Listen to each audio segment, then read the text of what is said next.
How's it going? Hoje, agora, nós vamos fazer um vídeo sobre... Salve, salve, meu povo! Espero que esteja todo mundo bem por aí, porque por aqui tá tudo ótimo com a bonecucha. A Pitililica aqui voltou com mais um conteúdo histórico.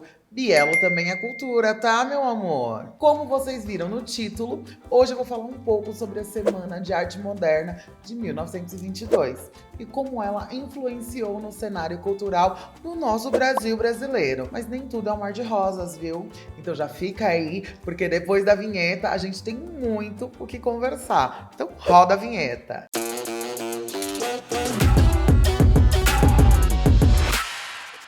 Sem mais enrolações, porque a conversa hoje vai ser longa. Para entender a Semana de Arte Moderna de 22, ou seja, 1922, e que inclusive está completando 100 anos, precisamos antes entender melhor o contexto histórico e social em que o Brasil estava inserido na época. Bora? Esse foi o período em que o mundo tinha acabado de sair da Primeira Guerra Mundial e também em que o nosso país tinha acabado de completar o centenário do Independência ou Morte. A industrialização também estava crescendo e, bom, nesse cenário o Brasil ainda vivia muito influenciado culturalmente pelas vanguardas europeias, aquela coisa. Como se hoje ainda não tivesse, né? Socorro. No fim do século XIX, até a Semana de 22, o parnasianismo era um movimento cultural presente nas obras produzidas. Então, o que era feito por aqui também dialogava com isso. E antes de falarmos sobre os desdobramentos até chegarmos na Semana de 22, vamos escurecer uma coisa. O que foi o parnasianismo, Bielo? Por favor, pelo amor de Deus, que palavra difícil! O parnasianismo foi um movimento cultural que tinha como característica o uso da norma culta, o ideal da arte pela arte e a ausência de qualquer compromisso social. Seria essa arte que só os grandes poderosos poderiam entender e consumir? Pois é, né? Fica aí o questionamento. Com os filhos de burgueses indo para a Europa estudar o debate sobre essa estética parnasiana, começou a acontecer aqui no Brasilzão. E foi nesse momento em que alguns artistas começaram a ganhar popularidade, começaram a questionar o porquê daquilo que é produzido ter que ser internacional, por que ter que seguir o mesmo caminho dessas obras estrangeiras. Por quê? Esses artistas, e eu já vou citar os nomes, calma aí, começaram a sentir uma certa necessidade de pensar uma identidade brasileira. Esse foi um período muito simbólico de valorização do que era nacional, do que era produzido aqui, ó, na nossa terrinha. Assim, a ideia de parnasianismo no Brasil chegava ao fim e dava espaço a um novo movimento cultural. Você sabe o nome dele? Tempo na telinha para vocês pensarem. O modernismo é a resposta certa. O modernismo foi um movimento artístico muito amplo que acabou se desenvolvendo de muitas maneiras ao redor do mundo. Mas, no geral, ele queria explicitamente uma ruptura com o passado, o fim de um formalismo que deveria se adaptar a uma linguagem mais cotidiana, uma coisinha mais do dia a dia, aquele tete-a-tete, aquela troca. O modernismo veio para isso. Em resumo, seria uma renovação das formas de expressão de arte. A gente pode dizer que os artistas modernistas que estavam à frente da Semana de Arte Moderna foi o popular Grupo dos Cinco. Você sabe quem são esses cinco? Esse Grupo dos Cinco era formado por Anita Malfatti, que era pintora, expressionista, desenhista e professora.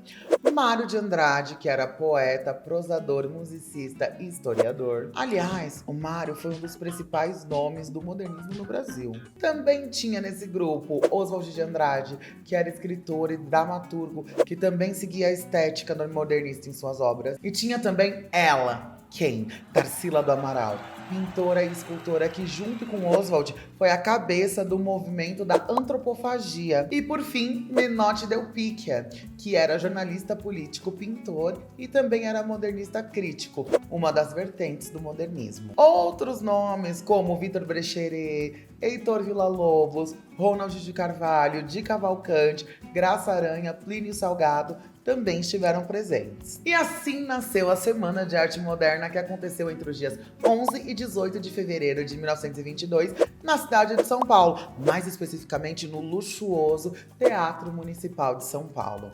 Durante esses dias, artistas e intelectuais estavam reunidos para discutir essa nova linguagem e essa vertente artística aqui no Brasil. Uma curiosidade muito legal sobre a semana foi o fato de que não haviam apenas obras literárias, como era bem comum naquela época. Estavam espalhadas desde o saguão de entrada do teatro diversos tipos de obras, como pinturas, esculturas, poesias, músicas e afins. O problema começa aí. Por se tratar de uma expressão progressista para a época, os artistas chegaram a ser vaiados durante a exposição, gente. Vocês acreditam? O público reagiu espantado e repudiou veementemente aquilo que estava sendo apresentado. A camada conservadora da elite foi a loucura! Foi dedo no cu e gritaria, viu, meu Brasil? Socorro! Existe inclusive uma informação de que Ronald de Carvalho declamou o poema Sapos, de autoria de Manuel Bandeira, que não estava no evento. O poema ridicularizava diretamente o movimento parnasiano, por ser tão preso às formas e vocabulários extremamente rebuscados.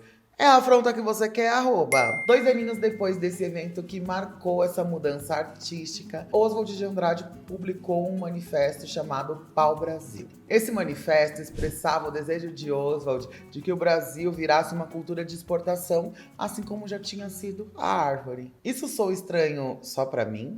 Em 1928, Oswald e Tarsila do Amaral elaboraram um manifesto antropófago que defendia que artistas brasileiros deveriam aprender e enxergar com muita clareza e atenção o tipo de arte produzida pelo modernismo europeu, para que assim se tornassem críticos e pudessem, de certa maneira, recriar essas obras com um contexto totalmente brasileiro. O movimento também acabou inspirando outras áreas da sociedade, como a arquitetura, o urbanismo, a música, que mais tarde teria o tropicalismo muito presente, a bossa nova, entre muitos outros. Mas, como quase tudo nessa vida tem um porém, né, gente?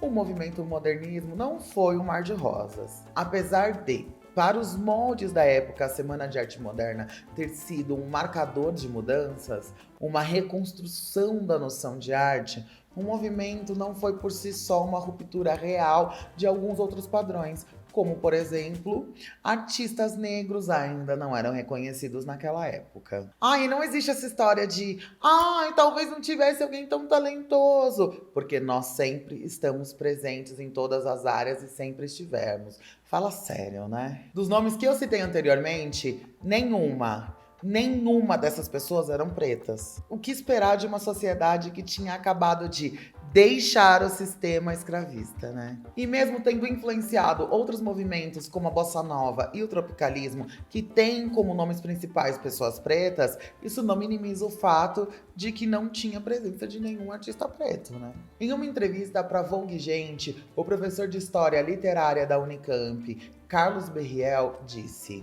a Semana de Arte Moderna de 22 foi no plano ideológico a iniciativa de uma oligarquia racista, reacionária e ao mesmo tempo modernista.